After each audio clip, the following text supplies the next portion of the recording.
Yuk sama-sama. 2, 3. Dari Daud, Tuhan adalah terangku dan keselamatanku. Kepada siapakah aku harus takut? Tuhan adalah benteng hidupku. Terhadap siapakah aku harus gemetar? Ayat 2. Bapak Ibu baca dengan suara yang kuat. 2, 3.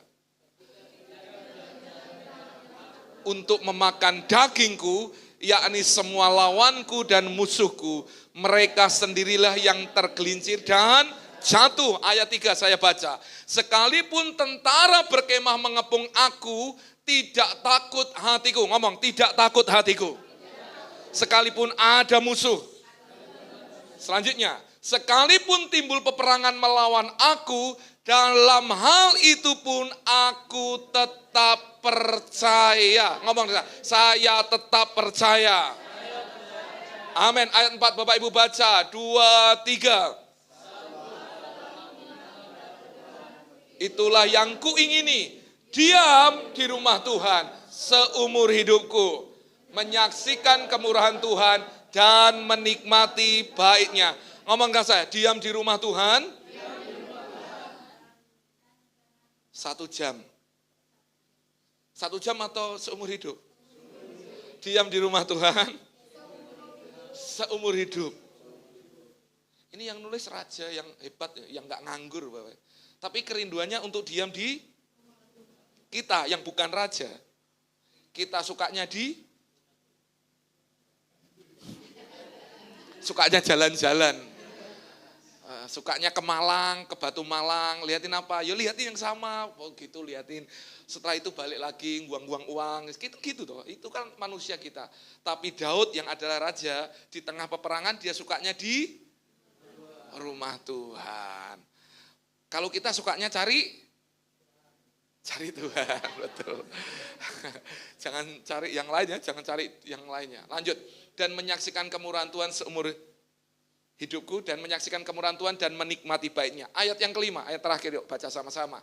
Sebab ia melindungi aku dalam pondoknya pada waktu bahaya.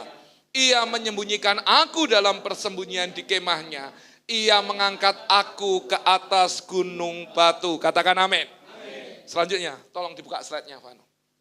Saya akan bagikan ini Bapak Ibu. Mazmur 27 ini perikopnya dikasih judul aman dalam perlindungan Tuhan. Ngomong ke saya, aman dalam perlindungan Tuhan. Kenapa Tuhan munculkan ayat ini untuk saya sampaikan buat saudara? Ketika saya berdoa, ketika saya merenung firman Tuhan, Tuhan tunjukkan Bapak Ibu, akan ada krisis besar. Catat baik-baik. Akan ada krisis besar atas dunia dan atas bangsa kita. Maka saya sebagai hamba Tuhan saya berkata, yang membuat Anda akan tetap tenang, tetap damai sejahtera ketika Bapak Ibu ada dalam perlindungan Tuhan. Salah satu, ini yang saya catat, saya bacakan buat Bapak Ibu Saudara, bahwa untuk semua hamba-hamba Tuhan, kita semuanya, semua orang yang bekerja, untuk semua mahasiswa pelajar, dan setiap keluarga-keluarga yang ada. Apa yang ada padamu, yang engkau anggap itu sebagai sesuatu yang memang anugerah Tuhan, sesuatu yang benar yang dianugerahkan Tuhan, tetap pelihara itu. Lanjut gini, maka yang bisnis, yang bekerja, Anda harus bijaksana selama 1 tahun, dan selama 1 tahun ini, dan jangan membuang sesuatu, membeli sesuatu untuk sesuatu yang memang tidak terlalu Anda butuhkan. Buat yang punya pekerjaan, punya pabrik, punya mesin, punya apa, jangan beli mesin. Untuk yang bekerja, jangan keluar kerja. Untuk Anda yang bekerja di lapangan, Anda harus hati-hati. Artinya apa? Bapak Ibu hati-hati ketika Bapak Ibu, di mana Bapak Ibu mengendarai apapun itu. Karena ada banyak hal yang akan mengincar hidup Bapak Ibu Saudara.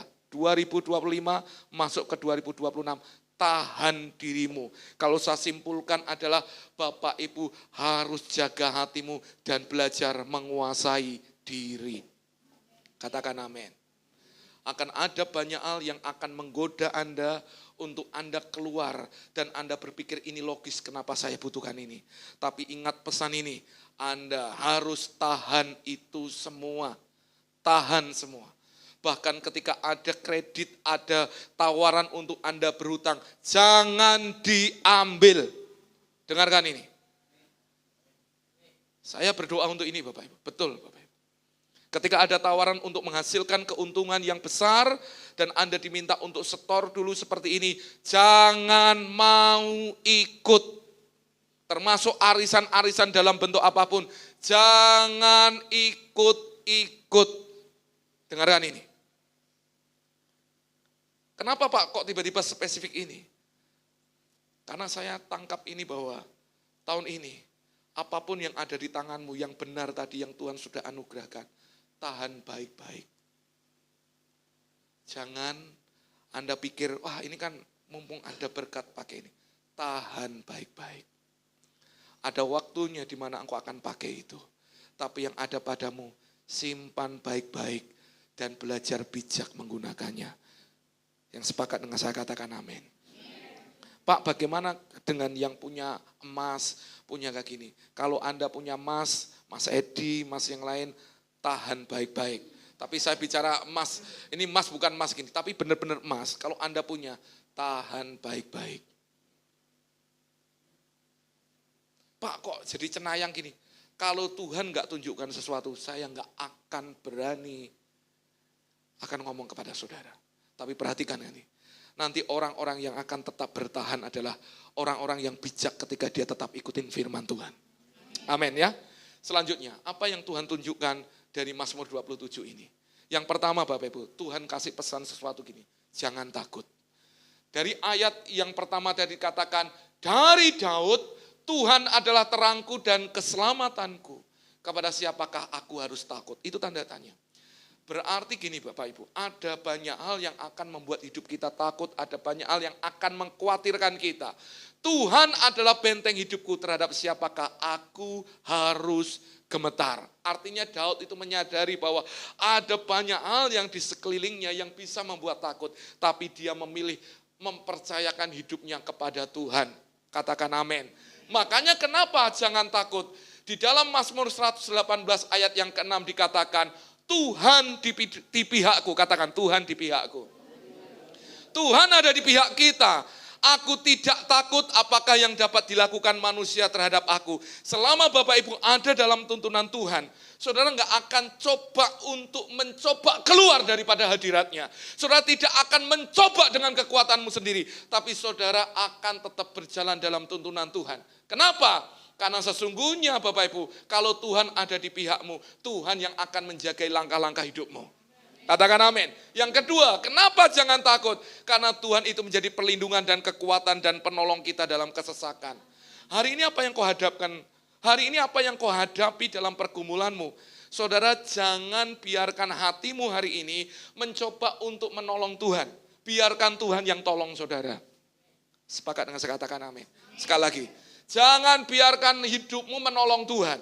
Tapi izinkan Tuhan yang menolong dalam kesesakanmu. Amin. Dan jadikan Tuhan satu-satunya perlindungan. Saudara, kekayaan suatu kali akan sirna. Dan Alkitab jelas berkata, siapa yang menaruh perlindungannya kepada kekayaan, dia adalah orang yang paling bodoh.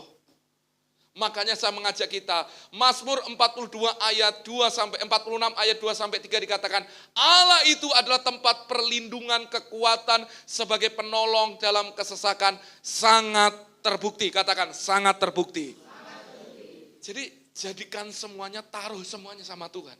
Jadi sepanjang tahun ini Bapak Ibu, saudara hanya ngomong hanya satu gini, hanya Yesus, hanya Yesus. Udah apa kata Tuhan aja dalam hidup saya. Apa kata firman buat saya. Saudara jangan melangkah dan merasa, aku bisa, aku mampu. No, berhenti. Saudara harus berani berkata, aku mau ikut Tuhan. Udah apa kata firman, aku ikuti. Saudara akan mengalami hidupmu ada dalam anugerah dan berkat Tuhan. Katakan amin. Ngomong dengan saya, jangan takut.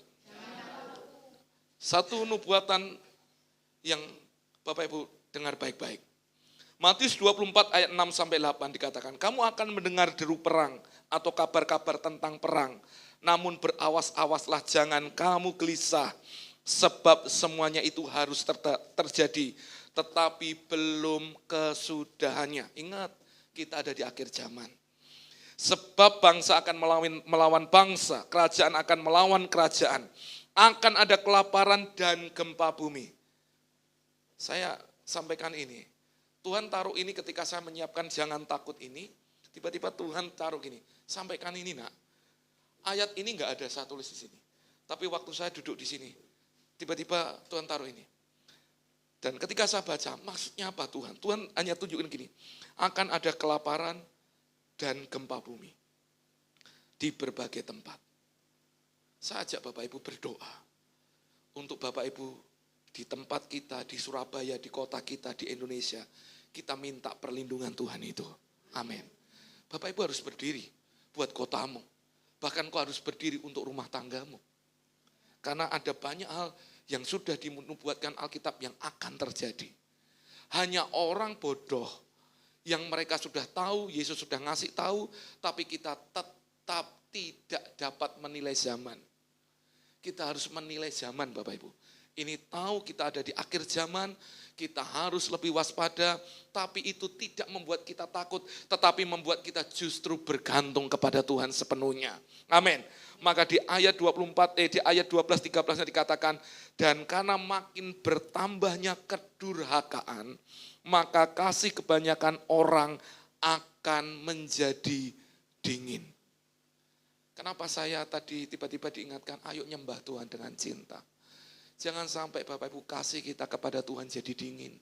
Kalau kasih kita jadi dingin, kasih kita kepada pasangan kita jadi dingin, kasih kita kepada yang orang tua kepada anak menjadi dingin. Saudara, dengarkan ini. Tanpa sadar kita sedang menggenapi itu, Bapak Ibu. Dan dikatakan kedurhakaan meningkat. Dan biarkan kita didapati sebagai orang-orang yang tidak durhaka. Amin. Maka dikatakan, tetapi orang yang bertahan sampai pada kesudahannya akan selamat. Tuhan sudah sampaikan ini Bapak Ibu. Lewat firman-Nya. Saya hanya mengutip dan sampaikan itu buat Bapak Ibu. Artinya hari ini, apapun hari ini, bagian Bapak Ibu berdiri, Bapak Ibu bawa dalam doa keluargamu, semakin tinggal di dalam Tuhan. Dan sesungguhnya, kenapa Tuhan berkata lewat Mazmur ini jangan takut dan next Vano.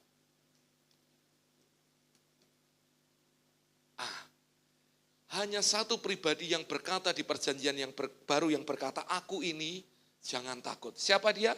Yesus. Ini pada posisi ketika umat Tuhan mengalami badai Bapak Ibu. Mereka berjalan, Yesus berjalan di atas air. Mereka terhalang oleh badai, nggak bisa jalan. Saudara kalau ngerti kata aku ini jangan takut. Sebenarnya dalam bahasa aslinya Yesus itu mau berkata kayak gini. Ketika Musa ditanya, Tuhan siapa namamu? Tuhan berkata, aku adalah aku. Nah kata aku adalah aku itu sama derajatnya ketika Tuhan berkata, aku ini. Itu pakai kata dalam bahasa aslinya itu pakai kata ego eimi. Aku adalah, itu artinya dia mau menyatakan, I'm God, aku Tuhan.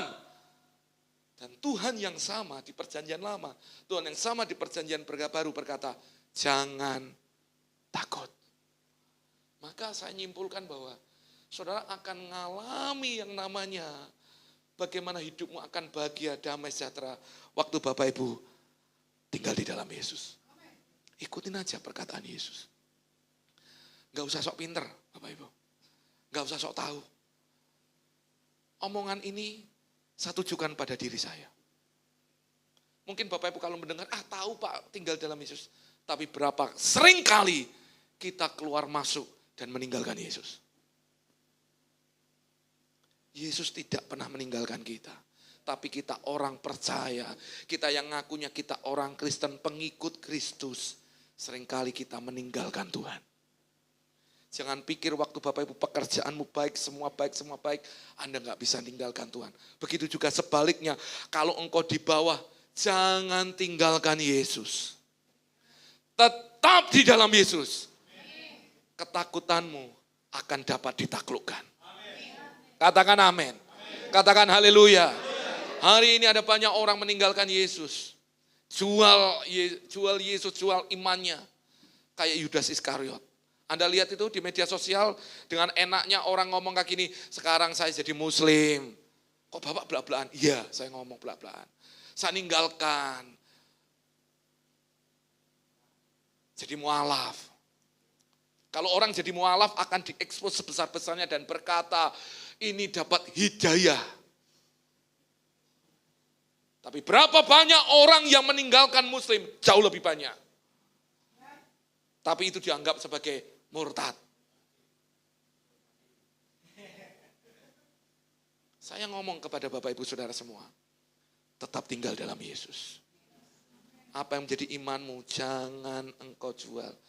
Maka itu yang akan membuat ketakutanmu itu akan sirna. Ada banyak hal yang bisa menakutkan hidup kita. Tapi saya mau ngomong hari ini Bapak Ibu. Waktu engkau ada di dalam Yesus, engkau mendengarkan suara Yesus, engkau mendengarkan firman Kristus, imanmu yang bertumbuh, bukan ketakutanmu. Apa yang kau dengar hari ini? Yang kedua Bapak Ibu, dari Mazmur 27 ayat yang kedua. Mazmur Daud ini mengatakan bahwa ketika penjahat-penjahat menyerang aku untuk memakan dagingku, yakni semua lawanku dan musuhku, mereka sendirilah yang tergelincir dan jatuh. Waspadai, Bapak Ibu, ada musuh. Dan perhatikan ini, saya tulis 3 hal ini. Musuh itu berusaha menghancurkanmu. Yang kedua, manusia itu bukan musuhmu. Ngomong dengan saya, manusia bukan musuh saya. Sekali lagi, mertua saya bukan musuh saya. Menantu saya bukan musuh saya. Bahkan orang tua saya bukan musuh saya. Katakan amin. Temanmu sebelah ini bukan musuh dan bukan saingan. Betul? Suami istri itu bukan musuh. Tapi seringkali justru suami istri sering musuhan. Tadi siapa yang kenceng itu? Tapi yang kenceng siapa tadi? Waduh.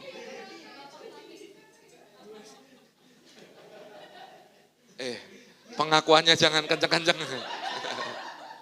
Jadi manusia bukan musuh.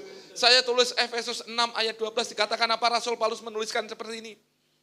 Bahwa peperangan kita bukan melawan darah dan daging. Berarti bukan manusia. Tapi melawan pemerintah-pemerintah, penguasa-penguasa, penghulu-penghulu roh-roh jadi udara. Musuh itu Bapak Ibu. Itu yang sering kali intimidasi kita. Yang membuat orang gak pernah berubah karena dikuasai itu. Betul enggak? Nah, yang kau perangi yang kelihatan. Anda musuhan sama dia. Yang diperangi di alam roh, maka Anda tetap tinggal di dalam Yesus. Kenapa? Karena waktu engkau ada di dalam Yesus, engkau terima kuasa. Amen. Tapi waktu engkau hanya, Bapak Ibu, merangi yang kelihatan. Misalnya saya sama Lisel. Sing tak perangi Liselnya. Saya marahan sama dia. Bisa jadi dia musuhan sama saya. Sebenarnya kenapa orang tidak berubah? Karena ada sesuatu yang mengikat hidupnya. Itu aja. Betul enggak? Nah, Anda enggak pernah berdoa. Pertanyaan saya, Anda pernah mendoakan enggak pasanganmu? Pernah Pak, tapi kadang-kadang, jarang. Nah, Bapak Ibu gini loh. Anda tahu, setiap manusia punya kehendak bebas. Sudah menikah pun punya kehendak bebas.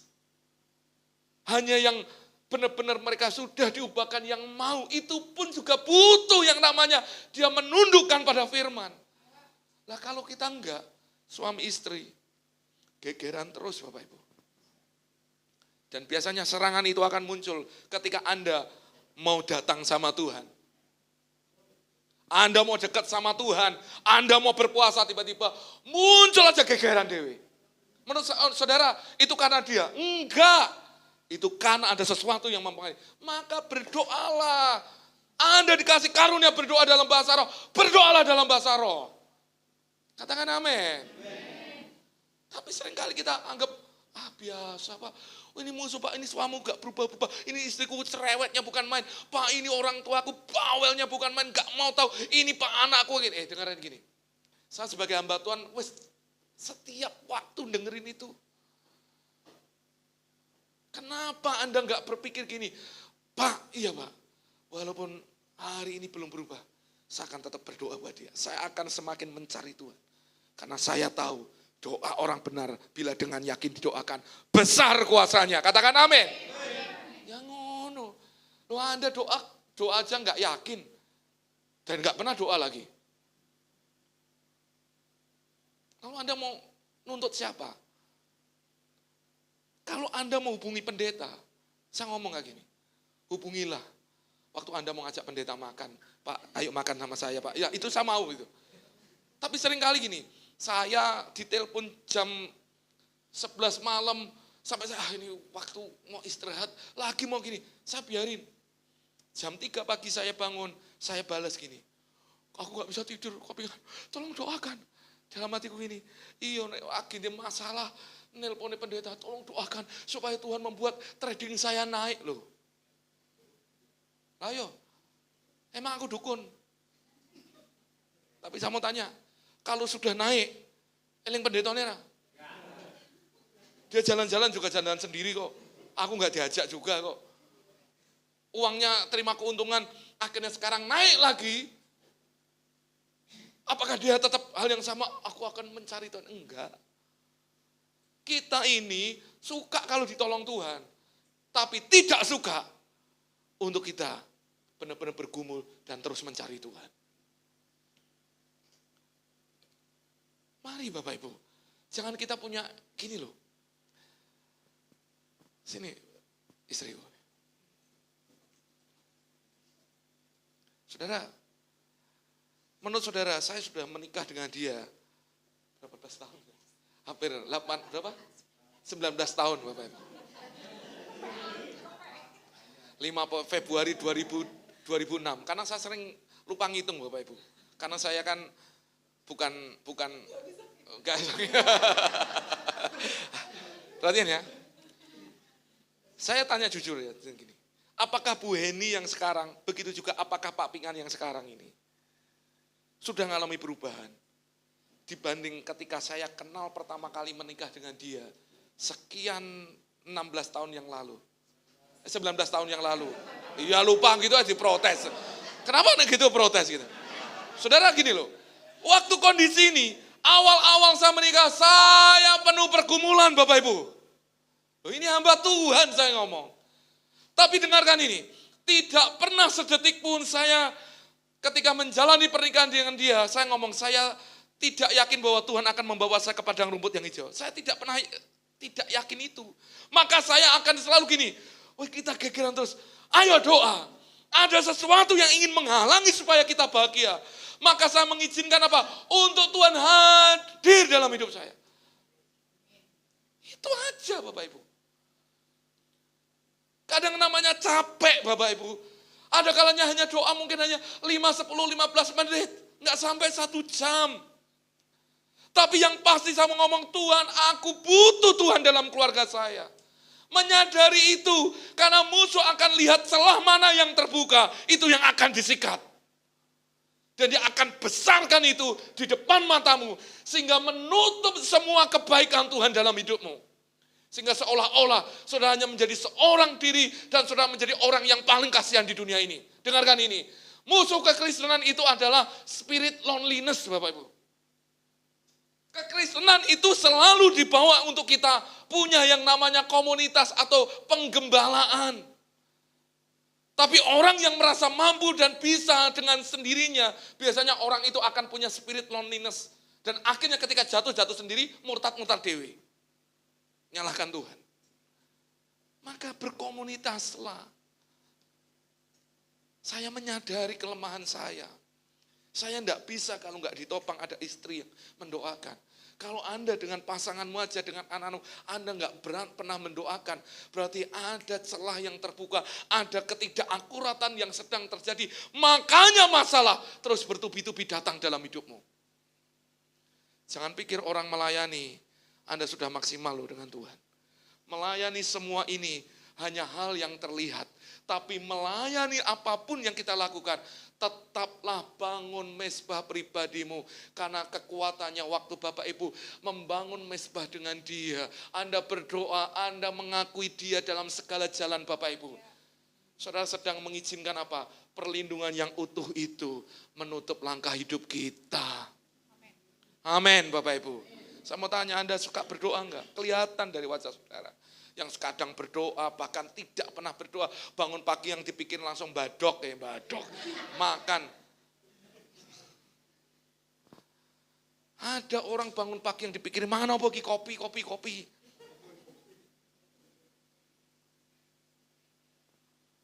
Saudara maaf ya Bapak Ibu ya. Sebagai hamba Tuhan saya yang ngomong kayak gini, loh, ya Tuhan. Ketika Tuhan tunjukkan ini, lo musuhmu itu ngintai Bapak Ibu loh. Celahnya apa nih? Oh iya nih. Ini anaknya ini. Makanya Ayub Bapak Ibu, dia sadari itu. Anak-anaknya enggak takut Tuhan. Makanya Ayub ketika anak-anaknya habis pesta, Ayub langsung mempersembahkan korban. Anehnya gini, kenapa Ayubnya enggak ngajak anak-anaknya bareng-bareng untuk mempersembahkan mezbah? Berarti ada sesuatu yang enggak akurat di sana. Sekalipun Ayub ini takut akan Tuhan Bapak Ibu, tapi dia salah mendidik anak-anaknya. Maka ketika semua dimatikan, artinya setan akhirnya bisa bargaining sama Tuhan toh. Oh iya pantas buat lindungi, coba nek tak sentuh anaknya, tak sentuh kerjaannya, ayo semuanya kayak gini. Apakah dia tetap ikut Tuhan? Di antara semua itu yang tetap setia, Ayub, walaupun Ayub pun berdosa dalam perkataannya. Makanya musuh Bapak Ibu ini, yang sudah dari sekian ribu tahun yang lalu, dia itu selalu mengintai, bahkan ingin jatuhkan Yesus. Yesus aja pengen dijatuhkan, apalagi Bapak Ibu Saudara semua. Lah Anda mau bentengnya mana? Kalau Anda nggak masuk tinggal di dalam Yesus. Tolong dibuka lagi, Vano. Katakan, saya mau tinggal terus di dalam Yesus. Yang Bapak Ibu perlu sadari bahwa musuhmu pasti kalah, takluk dan hancur. Amin. Dia bukan kekuatan yang nggak bisa. Dia hanya memakai dan menipu saudara, supaya saudara masuk dalam permainannya. Contoh nih, misalnya saya lagi mangkel sama Ferdi, saya nggak enak sama Ferdi, saya ngomong sebentar, Ferdi juga nggak enak sama saya. Bahasa yang sederhana, disalahpahami, dia bisa marah balik sama saya, marah sama marah, akhirnya yang terjadi apa? Kita akan timbul kemarahan, nggak enak hati, langsung, wes gak usah gereja, wes gak usah pelayan, wes gak usah gini, aku nggak dihargai, nggak kemana-mana. Saya tanya gini, terus. Ujungnya yang tepuk tangan itu nanti bukan malaikat di surga, setan. Makanya musuh kita itu bukan manusia. Lalu di ayat yang ketiganya, sekalipun tentara berkemah mengepung aku, tidak takut hatiku. Sekalipun timbul peperangan melawan aku, dalam hal ini pun aku tetap percaya. Jadi saudara sadari ini, ternyata ada yang namanya penyertaan Tuhan yang lewat malaikatnya yang luar biasa. Kalau saudara lihat, ini tulisannya terlalu kecil ya. Di 2 Raja-Raja 6 ayat 16-17 dikatakan gini, jangan takut, perhatikan, sebab lebih banyak yang menyertai kita daripada yang menyertai mereka. Ini ceritanya apa? Tentara Aram akan menyerbu sebuah kota di mana Elisa itu tinggal di sana dengan bujangnya. Saudara diserbu tentara Aram, Bapak Ibu. Itu semua bujangnya ketakutan, mati kita, bahasanya kita, mati kita gini. Tapi saudara, kenapa Elisa tetap tenang? Karena ternyata ada yang menyertai kita daripada yang menyertai mereka. Siapa itu? Pelayanan malaikat. Dikatakan, lalu Elisa berdoa, ya Tuhan bukalah kiranya matanya supaya ia melihat. Maka Tuhan membuka mata pelayan itu dan ia melihat gunung itu penuh dengan kuda dan kereta berapi di sekeliling Elisa. Maka tentara Aramnya hanya ngepung-ngepung aja sampai akhirnya terjadi deal di sana. Gak berani nyerang, gak berani nyentuh Elisa. Kenapa? Karena ada penyertaan Tuhan. Ternyata di atas gunung yang dilihat oleh mereka, ada yang namanya penuh dengan kuda dan kereta berapi. Ini apa? Pelayanan malaikat, Bapak Ibu. Pertanyaan saya, saudara percaya ada malaikat yang Tuhan utus untuk jaga hidup kita? Amin? Iya, Bapak Ibu. Jadi Bapak Ibu percayalah, matamu tuh gak bisa lihat. Tapi sebenarnya Tuhan itu taruh untuk kita dijagai oleh malaikat. Ini bukan jin korin ya Bapak Ibu ya. Sudah ngerti ya? Ngerti ya jin? Enggak, Bapak Ibu harus belajar itu. Siapa jin korin? Jin korin itu adalah jin yang jagai manusia. Itu setan yang menjagai manusia yang baik katanya. Gak ono jin yang baik, saya ngomong. Apalagi katanya jinnya sudah masuk Islam lagi katanya. Loh iya, betul, seperti itu yang saya baca memang. Bapak Ibu, saya kenapa berani belak-belakan ngomong gini?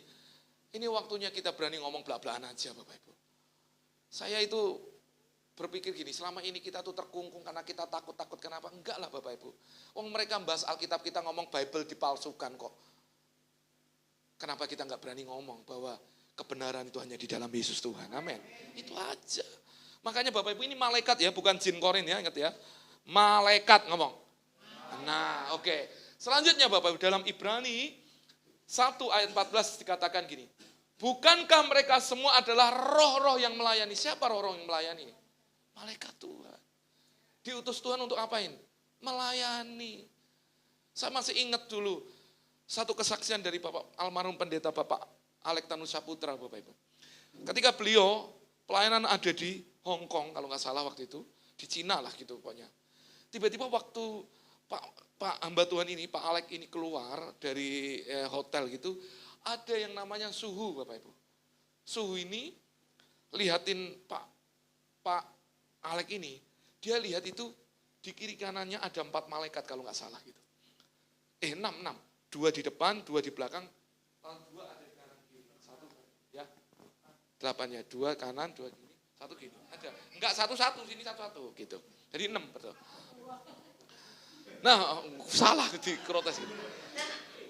Kan begini, Om Alek ini dalam kesaksian yang ditulis dalam bukunya, dia kan nggak lihat itu Bapak Ibu. Tapi orang ini bisa lihat. Lalu dia ngomong kayak gini, dia ngomong sama Om Alek ini, hamba Tuhan ini langsung ngomong kayak gini. Aku bayar kamu, ajari saya lihat ada yang lindungi kamu kayak gini. Dibayar Bapak Ibu, mau nggak? Om Alek ngomong, oh itu malaikat.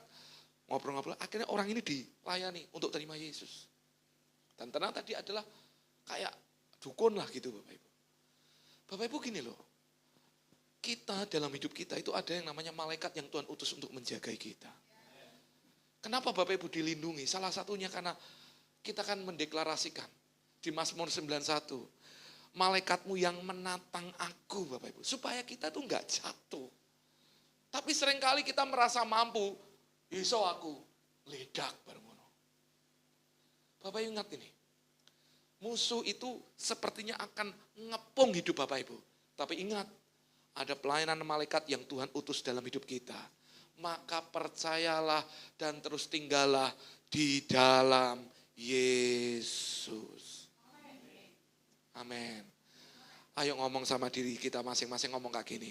Saya mau percaya, saya mau terus hidup di dalam Yesus Tuhan.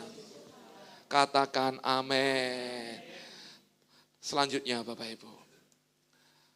Di Mazmur 121 ayat yang ke-7. Mazmur 121 ayat yang ke-7. Yuk baca sama-sama. 2, 3. Tuhan akan menjaga engkau terhadap segala kecelakaan. Ia akan menjaga nyawamu. Katakan Tuhan pasti menjaga nyawa saya. Katakan haleluya. Maka yuk deklarasikan iman. Yang di bawah, tulisan di bawah. Bapak Ibu yang di lantai 1 yang bisa melihat, yuk sama-sama. Kita deklarasikan dengan suara yang kuat. 2, 3. Tuhan dalam nama Yesus, aku tidak akan menjadi orang yang dikalahkan atau tersungkur di tanah. Musuhku sudah kalah. Engkaulah Yesus yang menjaga hidupku. Aku percaya sepenuhnya kepadamu. Dalam namamu Amin. Ayo tepuk tangan yang meriah buat Tuhan kita. Ayo minta terus tinggal Bapak Ibu dalam perlindungan Tuhan. Hari-hari ini hari-hari yang jahat Bapak Ibu. Saya tahu ada anugerah Tuhan. Makanya kemarin ada tagar untuk meninggalkan minggat sih budal dhisik atau gimana tuh.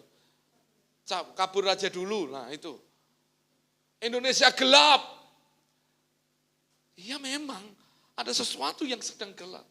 Tapi pertanyaannya, sekalipun Indonesia mungkin ada awan gelap, Bapak Ibu Saudara tetap akan melihat terang Tuhan yang besar. Gitu maksud saya. Ojo malah ditinggalin melu kabur juga.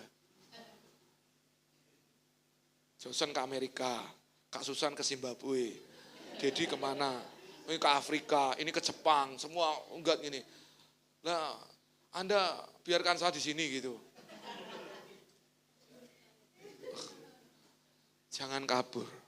Indonesia akan penuh kemuliaan Tuhan. Kita akan lihat di bangsa ini akan ada lawatan terbesar Bapak Ibu. Betul. Ada banyak jiwa yang dimenangkan untuk Tuhan. Saya ketika ngomong kayak gini Bapak Ibu mungkin ada yang ngomong, Bapak ngomong apa sih? Gini loh Bapak Ibu. Jangan hanya berpikir bahwa Kristen hanya soal agama. Kristen itu sebuah hubungan kita dengan Tuhan. Dan bagaimana kita bawa kabar baik. Yesus yang menyelamatkan kita. Harusnya menjadi Yesus yang menyelamatkan setiap orang. Amin. Makanya jangan berhenti, urusan apa. Saudara, ayo. Ambil waktumu untuk terus hidup. Semakin ada dalam Yesus Bapak Ibu. Terus ambil waktu sebanyak-banyaknya untuk semakin bergaul dengan dia. Bergaul dengan firman-Nya. Itu aja Bapak Ibu. Gak ada yang lain. Hari ini kan orang kayak gini, kerja, dapat uang banyak. Setelah uang banyak ngapain? Liburan. Lalu berkati gembala. Aduh, saya sangat terhormat ya. Aduh, ya puji Tuhan lah. Baru ada orang yang berangan-angan Bapak Ibu. Oh enggak. Enggak Bu, tapi saya kemarin, saya ngomong nih jujur. Saya kemarin dikasih berkat sama mereka. Mereka buat kue itu Bapak Ibu. Dibuka gini. Setelah selesai semua makan siomay, saya buka itu. Karena saya kelaparan, ternyata siomay saja tidak mampu mengganjal kelaparan saya Bapak Ibu. Jadi saya makan itu. Itu toplesnya belum sampai ke rumah Bapak Ibu. Sudah habis duluan. Jadi saya baru ngomong thank you ya, berarti engkau baik. Tapi pesan sponsornya, jangan lupa ya, terus juga dibuat lagi ya, jangan sekali. Enggak, bercanda, saya enggak gitu Bapak Ibu. Tapi kalau dilakukan, terima kasih gitu. Enggak Bapak Ibu, maksud saya gini loh. Kita itu tahu Bapak Ibu, hati kita tuh tahu kok, hidup di dunia sementara. Tapi banyak kita habiskan waktu hanya untuk sekedar, hanya cari yang fana. Jangan Bapak Ibu, cari Tuhan, bergaul dengan Tuhan. Cari kebenaran ini, tinggallah dalam kebenaran ini. Maka hidup Bapak Ibu akan punya nilai yang lebih daripada yang lain. Betul Bapak Ibu.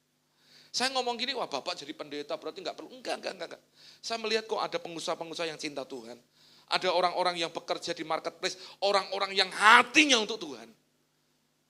Tapi enggak mata duitan gitu. Maka saya juga ngomong sama diri, saya gini, saya enggak mau jadi hamba Tuhan yang terjangkit dengan virus mata duitan. Iya, hidup itu bukan untuk uang, tapi uang untuk hidup. Tapi uang bukanlah segala-galanya. Walaupun segala-galanya katanya butuh uang, tapi nilainya tidak ditentukan oleh uang. Katakan amin. Jadi Tuhan itu yang menjaga nyawa kita, amin. Next, selanjutnya Bapak Ibu. Ini yang menjadi satu hal yang kesimpulan pada ujungnya daripada Raja Daud ini. Satu hal telah kuminta kepada Tuhan, itulah yang kuingini. Diam di rumah Tuhan seumur hidupku. Nah Bapak Ibu gini loh, ini di tengah peperangan, di tengah kondisi yang sedang terhimpit dia dengan musuh-musuhnya, pikirannya tetap tertuju sama Tuhan Bapak Ibu. Dan akhirnya kalau pada masa itu Daud itu merindukan apa? Bait Tuhan itu Bapak Ibu. Pondok Daud bersekutu dengan Tuhan. Di mana dia bisa melayani Tuhan. Dia dikatakan 7 kali sehari aku menghadap kepada Tuhan. Orang muslim baru 5 kali. Kita berapa kali? Seminggu sekali. Kadang seminggu pun bolos. Pak, Bapak nyindir saya. Enggak, memang nabrak, memang kenyataannya gitu. Saudara gini loh, saya itu ada pada fase ini Bapak Ibu. Gini Bapak Ibu, kemarin saya tuh tiba-tiba dapat hikmat kayak gini. Kenapa Yesus waktu di atas kayu salib, ini kan Yesus disalib nih. Waktu disalib sebelum Yesus itu meninggal, dia itu kan melihat Yohanes sama ibunya. Hei Yohanes, hei anak, ini ibumu. Hei ibu, ini anakmu. Kenapa dia menyerahkan ibunya kepada Yohanes? Kok enggak kepada Petrus, kepada yang lain? Karena yang lainnya kabur. Maka saya juga menyadari Bapak Ibu, yang namanya kehidupan kekristenan itu, kadang ketika kita ngalami didikan keras sedikit, banyak orang mentalnya ya kayak gitu, kabur, ninggalkan Yesus, cari yang nyaman, itu. Makanya yang tersisanya Yohanes. Pertanyaan saya, Bapak Ibu mau nggak jadi Yohanes itu? Kalaupun itu satu-satunya. Waktu saya merenung ini, iya. Banyak kita tuh kabur Bapak Ibu dari Tuhan. Sering ninggalin Tuhan. Kita suka janji-janji sama Tuhan. Tapi semuanya janji, tinggal janji. Dulu waktu kita belum punya apa-apa, kita janji Tuhan berkati aku. Nanti kalau aku punya sesuatu Tuhan, aku akan semakin setia sama Tuhan. Pret. Tuhan nanti kalau aku punya motor Tuhan, berkati aku akan setia sama Tuhan. Malah gak setia. Tuhan berkati aku dengan mobil, diberkati dengan mobil. Habis gitu, setelah itu Bapak Ibu punya mobil diberkati.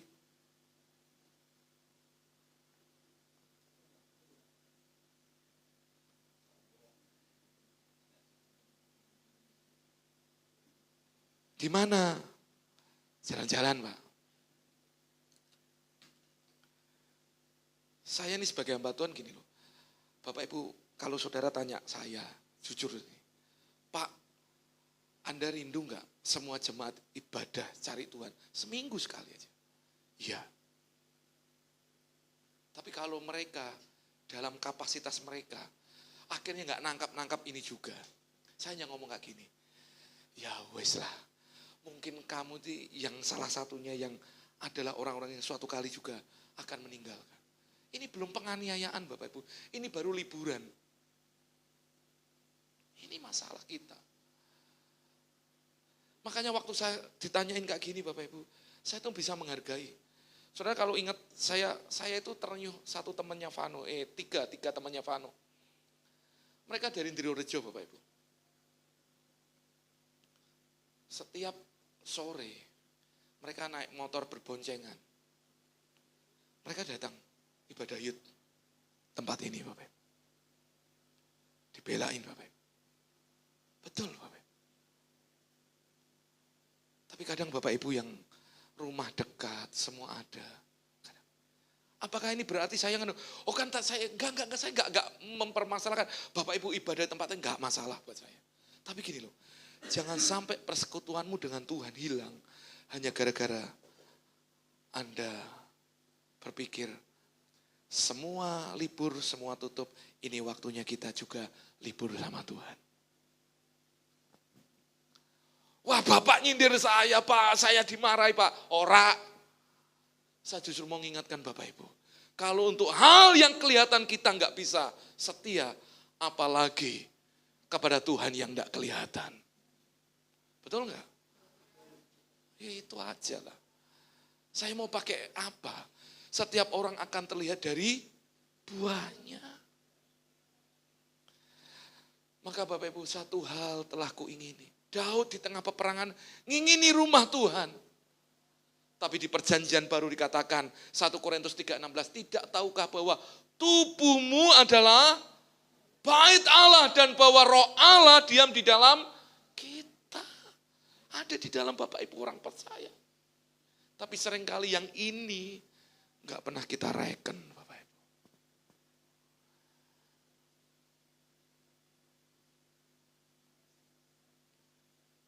Kita berpikir urip-uripku dewe, lah apa ngomong orang lain, ora apa-apa, uduto saakekemu.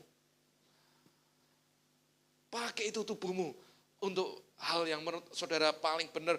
Anda mau begadangan, Anda mau makan ngawur-ngawur, itu nanti yang menuai itu bukan saya, Anda sendiri. Kalau Anda tidak pernah menghargai bait Allah dalam dirimu, saudara akan kehilangan bahwa di dalammu ada kehendak Tuhan yang Tuhan hendak kerjakan dalam hidupmu. Saya sedang mendoakan satu hamba Tuhan, teman saya. Dia dipakai Tuhan luar biasa, Bapak Ibu. Dia ngerintis di mana waktu saya ke Riau, di Tanjung Medan Riau, sampai akhirnya ke tempat-tempat di sana, itu ada di pelosok jemaatnya banyak, Bapak Ibu. Dia dipakai Tuhan luar biasa. Tapi salah satu yang dia lupakan adalah dia selama ini tidak pernah peduli akan tubuhnya sebagai bait Allah. Dia berpikir, wah harus habis-habisan, dia jarang tidur, dia makan sembarangan, semua disikat. Pada satu titik yang terjadi Bapak Ibu, saya dengar dia divonis langsung tiba-tiba gagal ginjal. Itu dari tempatnya dia ke kotanya di Riau itu butuh 6 jam. Dari awalnya dia bisa melakukan banyak hal. Dia harus seminggu 2 kali harus cuci darah ke sana. Dia tulis nangis Bapak Ibu. Dia dipanggil Tuhan dari keluarga yang adalah pendakwah dari Indramayu Bapak Ibu. Hari ini dia ngomong, Tuhan ampuni aku. Sepertinya kelihatan telat. Tapi saya selalu menguatkan dia. Apa yang saya kuatkan? Apapun yang terjadi dalam tubuhmu, secara manusia engkau mungkin lelah, engkau capek, karena harus seperti ini. Tapi saya ngomong kayak gini, tetap bagikan kesaksian hidupmu untuk engkau tetap bercerita bahwa Tuhan itu dahsyat.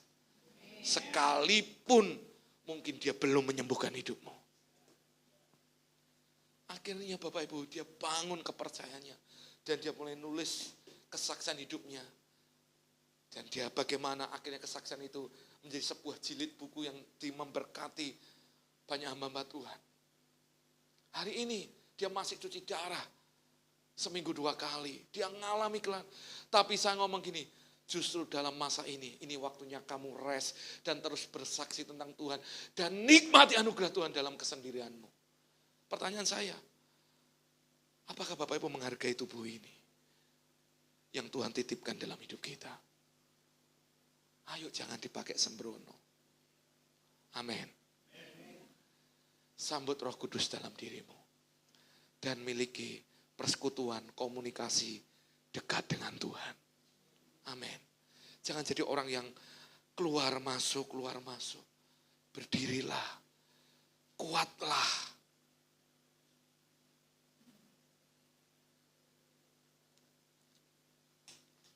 Saya ketemu dengan salah seorang jemaat yang dulu jemaat di tempat kita. Dia ketemu, dia cerita masalahnya. Saya tanya, gimana sekarang kabarmu? Dia bercerita, tidak sebaik yang saya kira. Aku bingung sekarang. Apa yang saya lakukan? Setahu saya, dimanapun Tuhan tempatkan kamu, sekalipun engkau waktu itu meninggalkan saya, dan engkau berpikir engkau termasuk orang yang menjelekkan saya ngomong gini, saya akan tetap melepaskan berkat dalam dirimu. Tapi pastikan bahwa hidupmu akurat sama Tuhan. Tuhan tempatkan kamu di mana? Ikuti.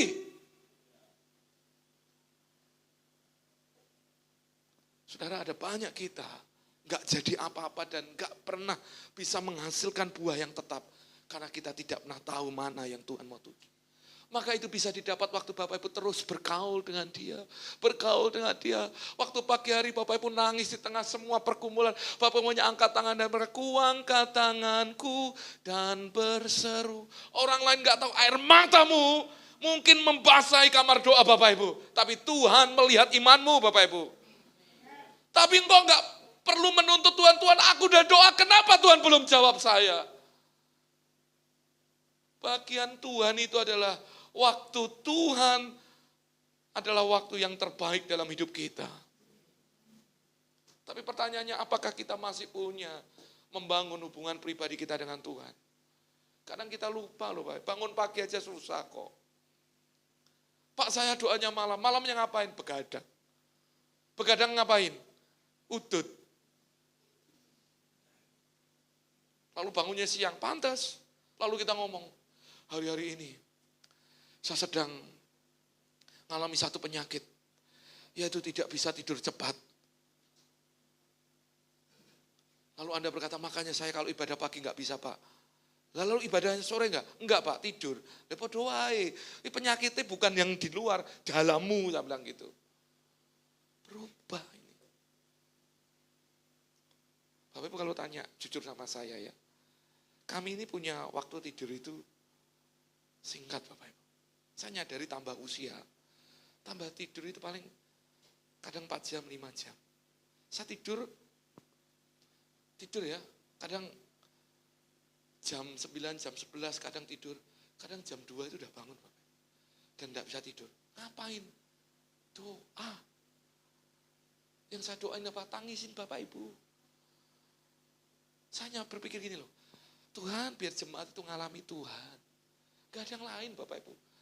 Kalau Bapak Ibu diberkati Tuhan, ditolong Tuhan, ngalami Tuhan. Yang seneng itu bukan saya sebagai hamba Tuhan, saya bersyukur. Tapi kalau Bapak Ibu ngalami kesusahan, ngalami pergumulan berat, siapa yang ikut nangis? Saya Bapak Ibu. Tahukah Bapak Ibu? Apalagi kalau ada Bapak Ibu memutuskan gini, saya gak gereja-gerejaan lagi. Wah itu Bapak Ibu. Ayo bangun persekutuanmu dengan Tuhan. Amin. Terakhir, katakan haleluya. Wih, seneng banget ya. Sebab ia melindungi aku dalam pondoknya pada waktu bahaya. Ia menyembunyikan aku dalam persembunyiannya di kemahnya. Ia mengangkat aku ke atas gunung batu. Selanjutnya dikatakan aman dalam tempat kediamannya, dalam hadiratnya. Tersembunyi dalam kemahnya. Ini adalah sesuatu yang progres naik Bapak Ibu. Dan akhirnya ditempatkan tinggi di atas gunung batu. Pada ujungnya Tuhan akan memunculkan hidup saudara menjadi kesaksian bagi banyak orang. Maka tetap tinggal dalam perlindungan Tuhan. Jangan lari daripada Tuhan. Malah kalau saudara berlari, berlarilah kepada Yesus. Jangan lari meninggalkan Yesus. Next, kesimpulannya. Ini foto saya Bapak Ibu. Enggak, itu fotonya sambil ngangkat. Nah nafas gitu Bapak Ibu. Enggak, asli ini Pak, beneran asli. Ya Tuhan bukit batuku, kubu pertahananku dan penyelamatku, Allahku, gunung batuku, tempat aku berlindung, perisaiku, tanduk keselamatanku, kota bentengku. Yuk sama-sama deklarasikan, 2, 3. Ya Tuhan bukit batuku, kubu pertahananku dan penyelamatku, Allahku, gunung batuku, tempat aku berlindung, perisaiku, tanduk keselamatanku, kota bentengku. Alias dari kesimpulannya ini adalah Tuhan itu perlindungan kita yang utuh Bapak. Saudara nggak bisa apa-apa di luar Tuhan. Maka semua bangkit berdiri.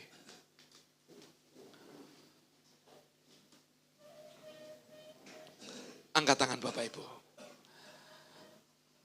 Ayo berdoa sama-sama, ucapkan seperti apa yang ada tertulis di sana Bapak Ibu. 2, 3. Tuhan dalam kebutuhanku, Engkau melindungi aku. Dalam kebutuhanku, Engkau menyembunyikan aku. Dalam kebutuhanku, Engkau mengangkatku dan menempatkanku di atas gunung batu. Engkau adalah bentengku. Terima kasih karena tidak pernah membiarkanku jatuh. Dalam nama Yesus. Amin. Amin. Jadi jangan biarkan ada orang yang mengintimidasi hidup. Apapun itu, masalah apapun. Berubahlah Bapak Ibu, berubahlah. Bapak Ibu mau berubah? Amin. Mau hidup dituntun oleh Roh Kudus? Amin. Mau kita membangun persekutuan kita dengan Tuhan. Dan menjadikan Tuhan satu-satunya. Dialah segalanya dalam hidup kita. Masuk dalam perlindungan Tuhan. Amin. Jangan jadikan orang-orang sekelilingmu sebagai musuhmu. Jadikan mereka sebagai orang-orang yang dimana engkau perlu memenangkannya. Berdoa buat dia. Mungkin hari ini gak bersama dengan kita, berdoalah tetap untuk dia. Karena Tuhan akan melakukan perkara besar dalam hidup kita. Mari sama-sama kita berdoa. Saya minta main musik boleh maju ke depan. Haleluya. Haleluya. Ora nama syakana bakar. Haleluya, haleluya. Anda para pelajar, Anda para mahasiswa, andalkan Tuhan. Bukan sekolah di mana yang membuat engkau berhasil, tapi hidup takut akan Tuhan yang membuatmu berhasil. Anda yang bekerja, dengarkan ini. Bukan seberapa besar gaji yang kau terima, tapi ketika engkau bekerja takut akan Tuhan, itu yang mendatangkan berkat yang besar dalam hidupmu. Untuk Anda yang punya, sebagai orang-orang yang sudah berumah tangga, kebahagiaan itu bukan ketika semuanya terlihat baik-baik saja, bukan. Tapi ketika suami istri takut akan Tuhan, engkau akan melihat kebahagiaan ada di sana. Ketika semua hidup takut akan Tuhan, menjadikan Yesus pusat segalanya, hidupmu pasti akan bahagia. Bukan kekayaan yang menjamin engkau bahagia, tapi hidup takut akan Tuhan di dalam Dia. Itu yang membuat engkau akan bahagia, Bapak Ibu.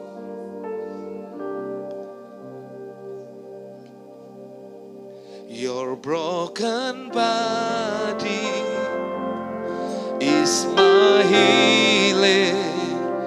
Your sinless blood King, my redemption. Your chosen suffering bring perfect life to me. Lord, your sacrifice has made me whole. Through the cross I am forever yours. Your broken body is my healing. Your sinless blood, my redemption. Amen. Your chosen suffering brings perfect life to me. Lord, your sacrifice has made me whole. Through the cross I am forever yours. Oh, this is a holy moment with you. I open my heart to all you wanna do. I sing my soul to remember the cross. Took all my shame and restore all. This is a holy moment. This is a holy moment with you. I open my heart to all you want. I stick my soul to remember the cross when you took all my shame and restored all I lost. Your broken body is my healing. Your sinless blood, my redemption. Itu penebusan buatku Tuhan, amin. Your chosen suffering brings perfect life to me. Lord, your sacrifice has made me whole. Through the cross I am forever yours. Sebelum kita masuk dalam perjamuan kudus, sudah tak terasa kita sudah masuk di bulan April ini. Saya hanya minta hari ini kepada saudara, saudara saling berdoalah. Orang tua dengan anak, suami dengan istri, berdoalah Bapak Ibu. Berdoalah.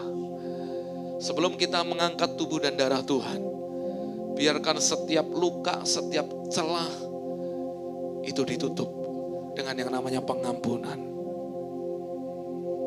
Kalau seringkali engkau merasa terintimidasi, engkau merasa tidak layak, berarti ada celah yang sedang terbuka dalam dirimu.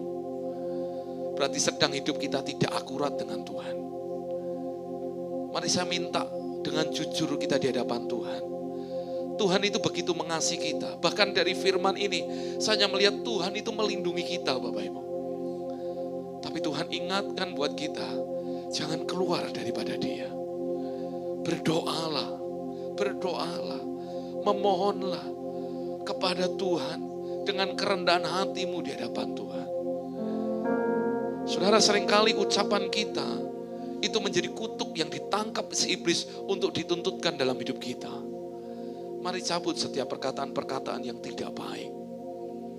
Kalau selama ini seringkali ada tuntutan-tuntutan yang tanpa sadar itu ada yang diucapkan oleh mulutmu entah orang lain. Dan orang itu ada bersama dengan saudara. Mari saudara di hadapan Tuhan, cabut perkataan itu.